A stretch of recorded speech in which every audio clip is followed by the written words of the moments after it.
ചില പ്രതിഷേധം ഉയർന്നു വന്നതാണ്. ആ പ്രതിഷേധ പരിപാടികൾ മുഖ്യമന്ത്രി നേരത്തെ വ്യക്തമാക്കിയതുപോലെ അരുതാത്തതാണ്. പ്രകോപനം ഉണ്ടാക്കലാണ് കലാപകാരികളുടെ ലക്ഷ്യം. ആ പ്രകോപനങ്ങളിൽ നമ്മളാരും കുടുങ്ങിപ്പോകാൻ പാടില്ല. CPM പ്രവർത്തകരും ഇടതുപക്ഷ മുന്നണിയുടെ പ്രവർത്തകരും കുടുങ്ങിപ്പോകാൻ പാടില്ല. ആത്മസംയമനം പാലിക്കണം. മന്ത്രിയെ വധിക്കാനാണ് അവരുടെ പരിപാടി എന്ന് ഇപ്പോൾ വ്യക്തമായി. എങ്കിൽ പോലും ആത്മസംയമനം പാലിക്കണം. അതോടൊപ്പം ജനാധിപത്യപരമായ രീതിയിൽ ജനങ്ങളെ അണിനിരത്തി പ്രതിഷേധം ഉയർത്തിക്കൊണ്ടുവരികയും ചെയ്യണം. വളരെ നേരത്തെ തന്നെ ഗൂഢാലോചന നടന്നു എന്ന രീതിയിലാണ് കാര്യങ്ങൾ കാണുന്നത്. നേരത്തെ മന്ത്രിയുടെ വീടിന് മുന്നിൽ റീത്ത് ഉൾപ്പെടെ വെക്കുന്ന രീതിയിലാണ് ഇവര് കാര്യങ്ങൾ കൈകാര്യം ചെയ്യുന്നത്. കോൺഗ്രസ് നേതാക്കൾക്കടക്കം ഇതുമായി ബന്ധപ്പെട്ട് ഈ ഗൂഢാലോചനയിൽ പങ്കെടുക്കാം. കോൺഗ്രസ് നേതാക്കൾ ഉന്നതതലത്തിൽ നടത്തിയ ക്രിമിനൽ ഗൂഢാലോചനയിലൂടെയാണ് ഈ അക്രമം കണ്ണൂരിൽ നടന്നത്.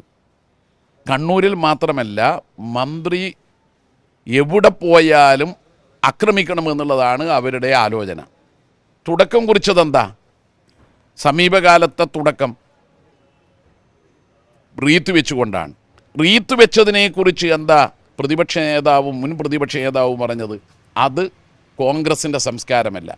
എങ്കിൽ എന്തുകൊണ്ട് ആ റീത്ത് വെക്കാൻ നേതൃത്വം കൊടുത്ത കോൺഗ്രസ്സുകാരുടെ പേരിൽ അച്ചടക്ക നടപടിയെടുത്തില്ല? അതിനുത്തരമില്ല. ഇപ്പോൾ പ്രതിപക്ഷ നേതാവ് പറയുന്നത് എന്താ? ഈ KSU ക്രിമിനലുകൾ മന്ത്രിയുടെ അടുത്തുപോലും എത്തിയിട്ടില്ല.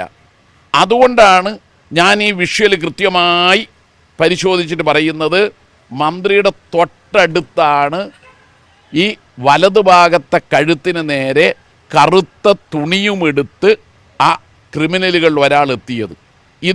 ഈ കറുത്ത തുണി അത് പോലീസ് കൊണ്ടുവന്നതല്ല. ഒരു വെള്ള ഷർട്ടുകാരൻ പാഞ്ഞടുക്കുകയാണ് മന്ത്രിയുടെ അടുത്ത്. അപ്പം മന്ത്രിയുടെ തൊട്ടടുത്താണ് ഉണ്ടായത്.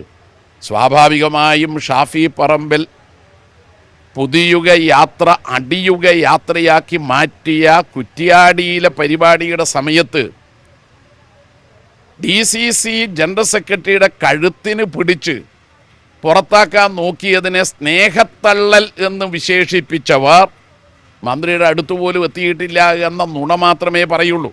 അതുകൊണ്ട് മന്ത്രിയുടെ അടുത്തെത്തുകയും മന്ത്രിയെ ആക്രമിക്കുകയും ചെയ്തു എന്നുള്ളത് വിഷ്വലിലൂടെ വ്യക്തമാണ്. അതുകൊണ്ട് ഇനി മന്ത്രിയുടെ അടുത്തുപോലും എത്തിയില്ല എന്നുള്ള നുണ പറഞ്ഞിട്ടൊന്നും രക്ഷപ്പെടാൻ കഴിയില്ല. ഈ തെരഞ്ഞെടുപ്പ് മുന്നിൽ കണ്ട് വലിയ സംഘർഷം ഉണ്ടാക്കാനുള്ള ഒരു ശ്രമം കൂടി നടക്കുന്നുണ്ട്. അതുണ്ടാവും. കാരണം ഇതുവരെ നാട്ടിൽ സമാധാനം മാത്രമേ ഉള്ളൂ. സമാധാനപരമായ രീതിയിൽ തെരഞ്ഞെടുപ്പ് നടക്കും. വർഗീയ കലാപങ്ങൾ കഴിഞ്ഞ 10 വർഷം ഉണ്ടായിട്ടില്ല. ശാന്തമായ അന്തരീക്ഷം, അത് തകർക്കാനുള്ള ആസൂത്രിതമായ നീക്കമാണ് കോൺഗ്രസിൻ്റെ നേതൃത്വത്തിൽ ഇപ്പം നടന്നു വരുന്നത്.